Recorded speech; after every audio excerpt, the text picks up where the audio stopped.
أعوذ بالله من الشيطان الرجيم بسم الله الرحمن الرحيم السلام علیکم ورحمۃ اللہ وبرکاتہ الحمد للہ رب العالمین وصلی اللہ علی نبینا محمد وعلی آلہ وصحبہ اجمعین وبعد قال النبی صلی اللہ علیہ وسلم انہ لا یذل من والیت ولا یعز من عادیت. ہر دن نماز تراویح میں جو دعا، نماز تراویح کے بعد وتر میں جو دعا ہم اور آپ پڑھتے ہیں، اسی دعا میں سے دو جملے میں نے آپ حضرات کے سامنے پیش کیے ہیں، اور انہی دونوں سے متعلق تھوڑی گفتگو ہوگی. اللہ تعالی ہم سب کو کہنے اور سننے سے زیادہ عمل کرنے کی توفیق عطا فرمائے. محترم حضرات، دنیا میں آیا ہوا ہر انسان فطری طور پر تین چیزیں چاہتا ہے. اس دنیا میں جو بھی آیا ہے ہر شخص فطری طور سے، دل میں یہ بات ہے، فطرت میں ہے، وہ تین چیزیں چاہتا ہے. پہلی چیز مال، اس کے پاس اتنا مال ہو کہ اسے کسی کے سامنے ہاتھ نہ پھیلانا پڑے، اپنے اور اپنے بچوں کی ضروریات کی تکمیل بھر اللہ تعالیٰ اسے دے دے. یہ ہر آدمی چاہتا ہے، سب کی یہ خواہش ہوتی ہے، گھر ہو رہنے کے لیے، کھانے پینے کے لیے ضرورت کی اشیاء ہوں، کچھ پیسے ہوں، یہ ہر آدمی چاہتا ہے فطری طور پر. دوسری چیز، مال کے ساتھ ساتھ ہر آدمی کی یہ خواہش ہوتی ہے کہ اللہ تعالیٰ اسے اولاد سے نواز دے. گھر ہے، اگر اولاد نہ ہو تو وہ گھر سونا سونا رہتا ہے، اس لیے ہر آدمی کی خواہش ہوتی ہے اللہ نے ہمیں مال سے نوازا ہے، اس گھر میں کھیلنے کودنے والے بچے بھی اللہ ہمیں عطا فرما دے. یہ فطری خواہشات ہیں. تیسری چیز، مال اور اولاد کے مل جانے کے بعد آدمی کی خواہش یہ ہوتی ہے کہ اللہ ہمیں عزت عطا فرما دے. چار لوگوں میں جب بھی میں بیٹھوں تو لوگ ادب احترام کریں، ہمارا نام اچھے سے لیں، ہمارا ذکر خیر کرے. ہر شخص چاہتا ہے. یہ تین چیزیں دنیا میں آیا ہوا ہر آدمی چاہتا ہے، اس کی فطرت میں یہ چیز داخل ہے. عزت کیسے ملے گی، یہ تیسری چیز جو ہے اس پر مجھے گفتگو کرنی ہے. عزت کیسے ملے گی؟ کون سے اعمال ایسے ہیں جن کو ہم انجام دیں تو اللہ تعالی ہمیں عزت عطا فرمائے گا؟ اچھا، اس سے پہلے عزت کن چیزوں سے ملے گی، اس سے پہلے عزت کے سلسلے میں عقیدے سے متعلق کچھ بنیادی باتیں ہم اور آپ جان لیں. سب سے پہلی بات، ہمارا یہ عقیدہ ہونا چاہیے کہ ہر طرح کی عزت کا مالک اللہ تعالیٰ ہے. سب سے پہلی بات، ساری عزتوں کا مالک اللہ تعالیٰ ہے. اس کے علاوہ کوئی عزت کا مالک اور عزت کا رب نہیں ہے. قرآن کی بیشتر آیتوں میں اللہ تعالیٰ نے اس بات کا ذکر کیا. من کان یرید العزت فللہ العزت جمیعا. اللہ نے کہا جو شخص عزت چاہتا ہے اسے جان لینا چاہیے ساری عزتیں اللہ تعالیٰ کے لیے، وہی عزت کا مالک. نبی کریم صلی اللہ علیہ وسلم کو جب مکہ والے ستانے لگے، کوئی پاگل کہتا، کوئی دیوانہ کہتا، کوئی کچھ کہتا، تو اللہ تعالیٰ نے قرآن مجید میں اپنے نبی صلی اللہ علیہ وسلم کو تسلی دی. وَلَا يَحْزُنْكَ قَوْلُهُمْ إِنَّ الْعِزَّةَ لِلَّهِ جَمِيعًا. اے نبی، یہ لوگ جو آپ کو کہتے ہیں ان کی باتوں سے آپ پریشان نہ ہو، کہنے دیجئے جو کہتے ہیں. ان کے کہنے سے آپ کی ذات پر، آپ کی شخصیت پر ذرا بھی حرف آنے والا نہیں ہے. یاد رکھیے، ساری عزت اللہ رب العالمین کے لیے. ان مکہ والوں کے پاگل اور دیوانہ کہنے سے آپ پاگل اور دیوانہ نہیں ہو جائیں گے. آپ اللہ کے برگزیدہ اور چنیدہ بندے ہیں. اللہ عزت دینے والا ہے. ایک اور جگہ اللہ تعالیٰ نے قرآن مجید میں فرمایا کہ یہ لوگ الذین یتخذون الکافرین اولیاء ایبتغون عندهم العزہ فللہ العزت جمیعا. یہ لوگ جو اللہ کے دشمنوں کو اپنا دوست بناتے ہیں، الذین یتخذون الکافرین اولیاء، جو لوگ کافروں کو اپنا دوست بناتے ہیں، ان کے ہاں آتے جاتے ہیں، ان سے قربت بڑھاتے ہیں بلا وجہ، ایبتغون عندهم العزہ، کیا یہ ان کے پاس جا کر کے عزت چاہتے ہیں؟ یہ اس لیے ان سے دوستی کرتے ہیں تاکہ ان کو عزت مل جائے. ان کو جان لینا چاہیے کہ ساری عزت اللہ تعالیٰ کے لیے. تو ساری عزت اللہ کے لیے ہے. عزت کا مالک اللہ ہے. بلکہ قرآن مجید میں اللہ تعالیٰ نے جہاں اپنے آپ کو زمین کا رب، آسمان کا رب، پہاڑوں کا رب کہا ہے، وہیں اپنے آپ کو عزت کا رب بھی کہا ہے. سبحان ربک رب العزت عما یصفون. اللہ کی ذات پاک ہے، میرا رب پاک ہے اس کی ذات جو عزت کا رب ہے. سبحان ربک رب العزت. عزت کا رب اللہ تعالیٰ ہے. وہ جسے چاہے گا اسے عزت ملے گی. ابلیس کو جب اللہ تعالیٰ نے جنت سے نکالا اور اسے رادے درگاہ کر کے دنیا میں بھیجا، تو آتے ہوئے اس نے اللہ تعالیٰ سے ایک گزارش کی. اللہ تعالیٰ جلال کے عالم میں ہے اور اس موقع پر ابلیس اللہ تعالیٰ سے ایک گزارش کر رہا ہے، اور گزارش کرنے کے لیے اللہ کی جس صفت کا حوالہ دیا وہ یہی تھا، فَبِعِزَّتِكَ، اے اللہ تیری عزت کی قسم، تیری عزت کی قسم، لَأُغْوِيَنَّهُمْ أَجْمَعِينَ، میں تیرے ان سارے بندوں کو بہکاؤں گا. بہرحال خلاصہ کلام یہ کہ ساری عزتیں اللہ تعالیٰ کے لیے ہیں. یہ ہمارا ایمان ہونا چاہیے، ہمارا عقیدہ ہونا چاہیے. وہی عزت کا مالک ہے. دوسری بات، اللہ جسے چاہتا ہے عزت دیتا ہے، جسے چاہتا ہے ذلیل کرتا ہے. یہ کام اللہ کا ہے. پوری دنیا مل کر کے کسی کو عزت دینا چاہے اور اللہ نہ چاہے، اسے کبھی عزت نہیں مل سکتی. پوری دنیا مل کر کے کسی کو ذلیل کرنا چاہے اور اللہ اسے ذلیل نہ کرنا چاہے، کبھی نہیں ہو سکتا. جی، تو دوسری بات، اللہ جسے چاہتا ہے عزت دیتا ہے، جسے چاہتا ہے ذلیل کرتا ہے. عزت دینا اور عزت نہ دینا یہ کام اللہ تعالیٰ کا ہے. جو دعا میں جو جملہ ہے، انہ لا یذل من والیت ولا یعز من عادیت، ذلیل نہیں کر سکتا اس شخص کو کوئی بھی جسے تو عزت دے دے یا جسے تو دوست بنا لے، اور اس شخص کو کوئی عزت نہیں دے سکتا جس سے تو دشمنی کر لے یا جسے تو ذلیل کر دے. تو اللہ عزت دیتا ہے، وہی ذلیل کرتا ہے. تیسری بات، اللہ تعالیٰ اللہ ہی عزت جسے چاہتا ہے عزت دیتا ہے، جسے چاہتا ہے ذلیل کرتا ہے. اللہ جسے عزت دے دے اسے کوئی ذلیل نہیں کر سکتا، اور اللہ جسے ذلیل کر دے اسے کوئی عزت نہیں دے سکتا. حضرت ابو امامہ باہلی رضی اللہ عنہ نبی صلی اللہ علیہ وسلم کے ایک صحابی ہیں. یہ اپنے گاؤں باہلا سے اللہ کے نبی صلی اللہ علیہ وسلم کے پاس آئے. نبی صلی اللہ علیہ وسلم سے ملاقات کی، بیٹھے، آپ صلی اللہ علیہ وسلم کی باتیں سنا، ایمان لے آئے. یہ اللہ کے نبی صلی اللہ علیہ وسلم کو نبی مان لیا، ایمان لے آئے. ایمان لانے کے بعد اللہ کے نبی صلی اللہ علیہ وسلم نے کہا، ابو امامہ تم جاؤ اپنے گاؤں اور جو کچھ دین کی باتیں تم نے سیکھا ہے وہ جا کر کے تم اپنے گاؤں والوں کو بتاؤ. ان کو مبلغ بنا کر کے ان کے گاؤں بھیجا ہے. حضرت ابو امامہ باہلی مدینہ سے اپنے گاؤں باہلا کی طرف نکلے، آئے، گاؤں میں پہنچ رہے ہیں. دور سے سفر کر کے آئے ہیں، پیدل سفر، دھوپ، گرمی اور وہ پہاڑی راستے، دھوپ میں شرابور، پسینے میں شرابور. گاؤں پہنچے تو دیکھا گاؤں کے کچھ لوگ، دوپہر کا وقت ہے، دسترخوان بچھائے ہیں اور کھانے کے لیے بیٹھے ہوئے ہیں. دیکھا ان لوگوں نے کہ ابو امامہ آ رہے ہیں، تو ان لوگوں نے کہا کہ ارے ابو امامہ آئیے، آؤ اور آ کر کے بیٹھو ہمارے ساتھ، کھانا کھا لو، پانی پی لو، دور سے آ رہے ہو.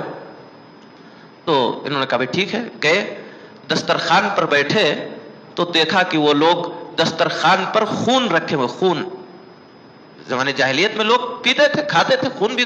ہمارے مذہب اسلام نے، ہماری شریعت نے اس کو حرام قرار دیا.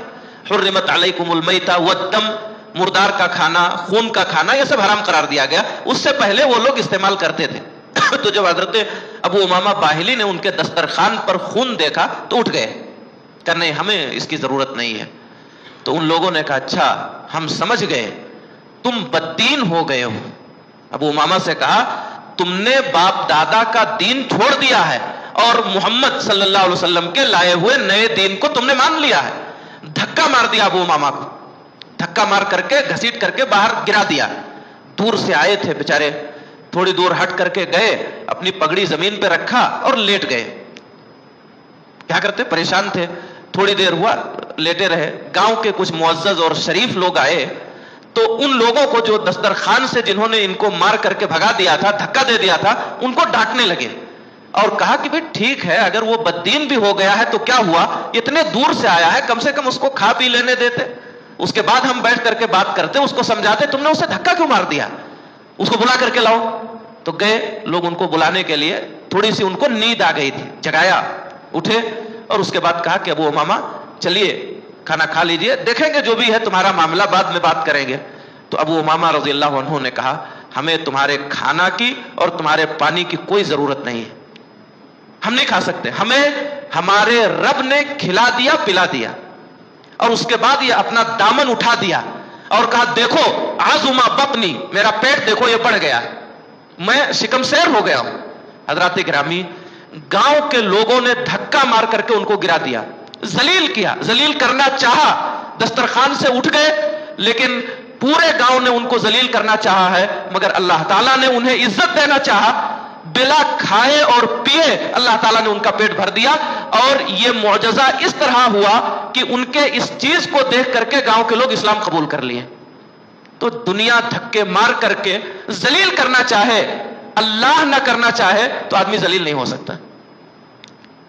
غزوہ تبوک کے موقع پر جب وہاں سے واپسی ہوئی تو عبداللہ ابن ابی ابن سلول جو منافقین کا رئیس تھا، منافقوں کا سردار تھا، ہمیشہ اسلام کی دشمنی اس کے ذہن میں رہتی تھی، اس نے کہا کہ جب ہم عزت والے لوگ لوٹ کر کے مدینہ جائیں گے تو مکہ سے آئے ہوئے ذلیل لوگوں کو مدینہ سے نکال دیں گے۔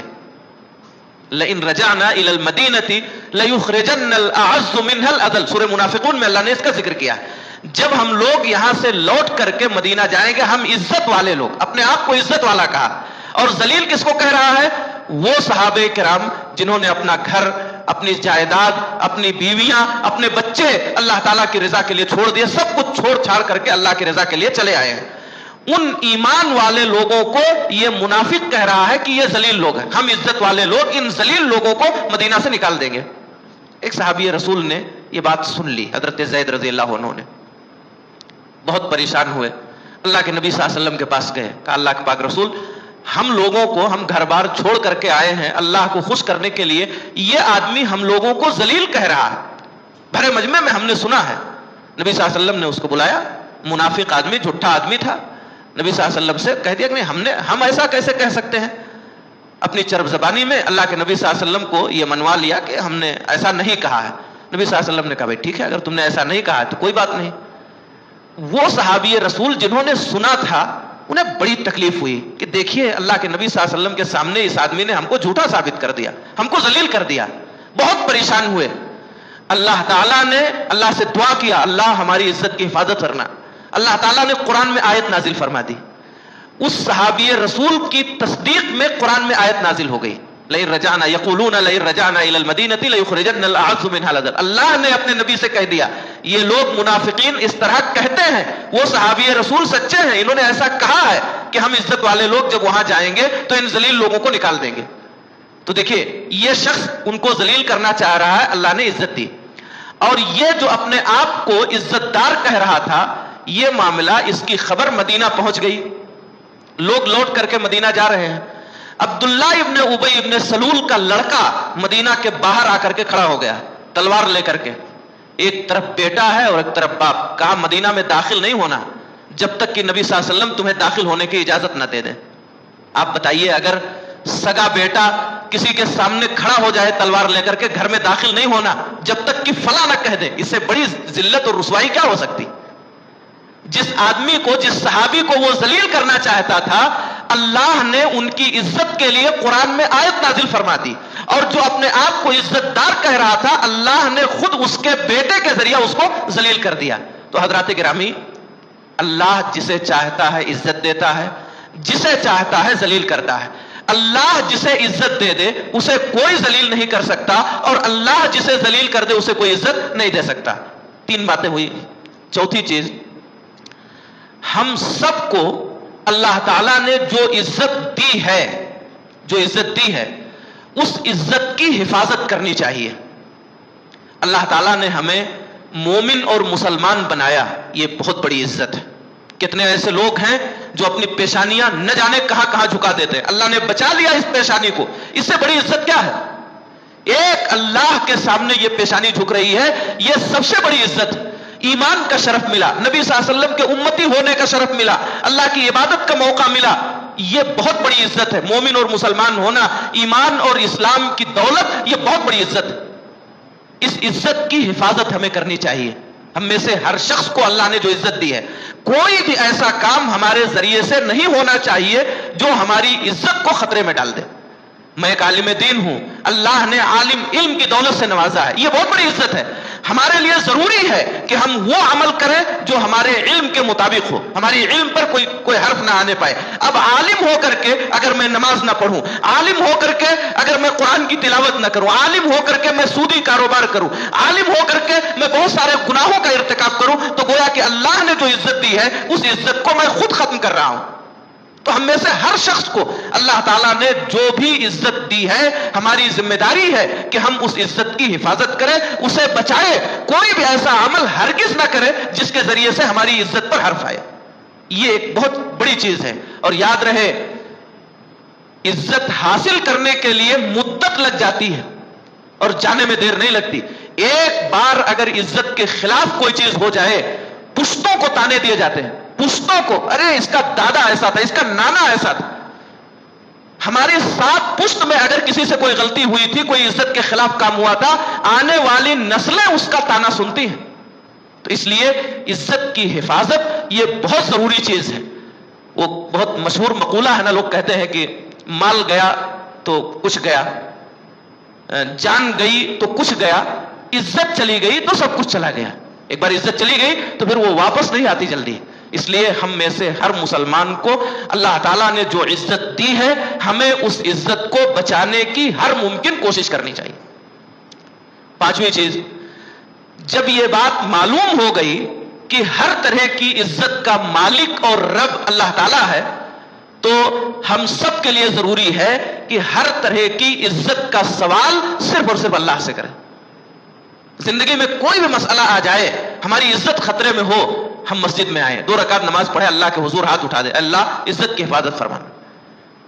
جب بھی کوئی مسئلہ ہوتا ہے, ہم بہت سارے لوگوں سے کہتے ہیں, مگر توفیق نہیں ہوتی کہ اللہ تعالیٰ سے عزت کا سوال کر. مثال کے طور پر ایک شخص کی بیٹی کی شادی ہے, ان سے کہہ رہا بھیا دیکھنا ذرا تعاون کرنا, عزت کا معاملہ ہے. ان سے کہہ رہا, سارے رشتہ داروں سے, قرابت داروں سے, دوست احباب سے, سب سے کہہ رہا بھائی ذرا دیکھنا, سنبھالنا, عزت کا مسئلہ ہے. لیکن کبھی ایک بار وہ آ کر کے اللہ سے نہیں کرتا, اللہ جو ہم سے ہو سکا تھا ہم نے انتظامات کر لیے ہیں, اب ہماری عزت تیرے ہاتھ ہے, تو عزت آبرو سے اس شادی کو نمٹا دینا. یہ بہت ضروری چیز ہے. ہر طرح کی عزت, ایک مثال دیا, زندگی میں اس طرح کے بہت سے مواقع آتے ہیں جہاں ہمیں لگتا ہے کہ کہیں ہماری عزت خطرے میں نہ پڑ جائے. ہر اس موقع پر ہمارے لیے ضروری ہے کہ ہم اللہ تعالیٰ سے اپنی عزت کا سوال کریں. وہ اگر چاہے گا تو دنیا مل کر کے ہمیں ذلیل نہیں کر سکتی, اور اگر وہ نہیں چاہے گا تو کوئی ہمیں عزت نہیں دے سکتی. اس لیے ہر طرح کی عزت کا سوال اللہ تعالیٰ سے کرنا چاہیے. چھٹی چیز, ہم سب کو اللہ تعالیٰ کی عزت کرنی چاہیے, اللہ کی قدر کرنی چاہیے. اللہ تعالیٰ کی عزت کیا ہے؟ اللہ نے جو چیزیں ہم پر فرض کی ہیں انہیں کیا جائے, جن چیزوں سے اللہ نے روک دیا ہے اس سے رکا جائے, یہ اللہ کی عزت ہے. نماز ہم پر فرض ہے, نماز پڑھنا اللہ کی قدر کرنا ہے. روزہ اللہ نے فرض کیا ہے, روزہ رکھنا اللہ کی قدر کرنا اور اس کی عزت کرنا ہے. اور وہ تمام چیزیں جن سے اللہ نے روک دیا ہے ان سے رک جانا اللہ کی قدر اور اس کی عزت کرنا ہے. کافروں نے اللہ تعالیٰ کے ساتھ شرک کیا, اللہ رب العالمین کی بتائی ہوئی چیزوں, اس کے دیے گئے احکام کے خلاف انہوں نے کام کیا, سر کہیں اور جھکایا. اللہ نے قرآن میں کہا وما قدر اللہ حق قدری, اللہ کی جس طرح قدر کرنی چاہیے ان لوگوں نے نہیں کی. حضرات گرامی, ہم میں سے ہر شخص کے لیے ان چیزوں کا جاننا ضروری. عزت کے سلسلے میں میں نے 6 چیزیں ذکر کی. عزت کا مالک اللہ تعالیٰ ہے, اللہ جسے چاہے عزت دیتا ہے, جسے چاہے ذلیل کر دے. اللہ جسے عزت دے دے اسے کوئی ذلیل نہیں کر سکتا, اللہ جسے ذلیل کر دے اسے کوئی عزت نہیں دے سکتا. ہر طرح کی عزت کا سوال اللہ تعالیٰ سے کرنا چاہیے. جو عزت اللہ تعالیٰ نے ہمیں اور آپ کو دے دی ہے اس عزت کو بچانے اور اس کو بڑھانے کی کوشش کرنی چاہیے, اور کوئی ایسا عمل نہ ہو جس سے کہ عزت پر حرف آئے. اور جب بھی کوئی ضرورت ہو, جب بھی کوئی پریشانی آئے, اللہ کے حضور آ کر کے اللہ سے عزت کا سوال کرے اور اللہ کی عزت اور اس کی قدر کرے. اللہ رب العالمین کے یہاں دنیا میں عزت کا معیار تو بہت دوسری چیزیں ہیں. کوئی گھر کو عزت کا معیار سمجھ رہا ہے, کوئی مال و دولت کو عزت کا معیار سمجھ رہا ہے, کوئی حسن و جمال کو عزت کا معیار سمجھ رہا ہے, کوئی علم اور صلاحیت کو عزت کا معیار سمجھ رہا ہے. ٹھیک ہے, یہ دنیاوی معیار ہے عزت کے. اللہ تعالیٰ کے یہاں عزت کا معیار کچھ اور ہے. اللہ تعالیٰ کے یہاں حضرت بلال کو عزت ملتی ہے, ایک کالے کلوٹے حبش کے غلام, اللہ انہیں عزت دیتا ہے, ابو جہل کو عزت نہیں ملتی. اللہ کے یہاں عمار, یاسر اور سمیہ کو عزت ملتی ہے, ابو لہب کو نہیں, امیہ ابن خلف کو نہیں. اللہ کے یہاں عزت کا معیار ایمان ہے, عمل ہے, تقوی ہے, دنیاوی چیزیں نہیں ہیں. ان اکرمکم عند اللہ اتقاکم, تم میں سب سے زیادہ عزت والا وہ ہے جو سب سے زیادہ اللہ سے ڈرنے والا ہو. وَلِلَّهِ الْعِزَّةُ وَلِرَسُولِهِ وَلِلْمُؤْمِنِينَ, عزت اللہ کے لیے ہے, اس کے رسول کے لیے ہے, اس کے ایمان والے بندوں کے لیے ہے. تو عزت کا معیار اللہ کے یہاں ایمان ہے. جتنا مضبوط ہمارا ایمان ہوگا, جتنا اللہ کا ڈر اور اللہ کا تقوی ہمارے دل میں ہوگا, جتنا نیک عمل ہم کریں گے, اللہ اتنی ہی عزت دے گا. اور جتنا ایمان کمزور ہوگا, تقوی کم ہوگا, اعمال صالحہ سے دوری بنائیں گے, عزت نہیں ملے گی. مستدرک حاکم کی ایک روایت ہے, اس کو ذکر کر کے بات ختم کرتا ہوں. طارق ابن شہاب رحمہ اللہ کہتے ہیں کہ ہم ملک شام کے سفر پہ تھے, حضرت عمر رضی اللہ تعالیٰ عنہ کے ساتھ ہم لوگ جا رہے تھے ملک شام کے ایک علاقے میں سفر پہ. جب ہم وہاں پہنچے تو جس بستی میں ہمیں جانا تھا, جانے سے پہلے ایک دریا, ایک ندی تھی, پانی تھا, اس میں سے گھس کر کے جانا تھا. سارے لوگ اس میں پانی میں داخل ہوئے. حضرت عمر رضی اللہ تعالیٰ عنہ جو اس وقت کے خلیفہ تھے, وہ بھی اپنے موزے نکالا اور یہ پائچہ اپنا یہ اٹھایا, اوپر اٹھایا اور پانی میں گھس گئے. ابو عبیدہ ابن جراح رضی اللہ تعالیٰ عنہ نے کہا, خلیفۃ المسلمین آپ ایسا نہ کیجئے, یہ لوگ دیکھیں گے تو کیا کہیں گے کہ ان کا خلیفہ اور ایک عام آدمی کی طرح یہ بھی جیسے اور لوگ جا رہے ہیں ویسے یہ بھی جا رہے ہیں, ہم آپ کو اٹھا کر کے لے جائیں گے. تو عمر رضی اللہ تعالیٰ عنہ نے کہا, ایک تاریخی جملہ کہا, ابو عبیدہ اگر یہ بات تمہارے علاوہ کوئی اور کہتا تو میں اس کی پٹائی کرتا. انا کنا اذل قوم فاعزنا اللہ بالاسلام, ہم ایک ذلیل قوم تھے, ہماری حیثیت کیا تھی, اونٹوں کے چرانے والے, تہذیب و تمدن سے نہ آشنا, کبھی روم کے لوگ حملہ کرتے, کبھی ایران کے لوگ, عزت آبرو محفوظ نہیں تھی, کچھ جانتے نہیں تھے ہم. انا کنا اذل قوم, ہم ایک ذلیل اور رسوا قوم تھے. فاعزنا اللہ بالاسلام, اللہ نے ہمیں اسلام کی وجہ سے عزت دی ہے. ہم ایمان لائے, نبی کو نبی مانا, ان کی باتوں کی تصدیق کیا, اس ایمان اور اسلام کی وجہ سے اللہ نے ہمیں عزت دی ہے.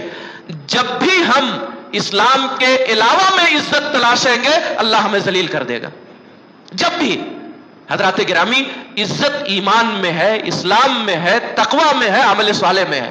یہ چیز ہے تو عزت ملے گی. اور جب ہم عزت گھروں میں تلاشنے لگیں گے, کپڑوں میں عزت تلاشنے لگیں گے, حسن اور جمال میں عزت تلاشنے لگیں گے, کافروں سے دوستی میں عزت تلاشنے لگیں گے, اللہ ہمیں ذلیل کر دے گا. آج ہماری ذلت و رسوائی کی ایک وجہ یہ بھی ہے. اللہ تعالیٰ سے دعا ہے بار الہ ہم تمام لوگوں کو ان باتوں کو سمجھنے کی اور عمل سے متعلق جو چیزیں ہیں ان پر عمل کرنے کی توفیق عطا فرمائے. آمین. اقول قولی ھذا واستغفر اللہ لی ولکم. السلام علیکم ورحمۃ اللہ وبرکاتہ.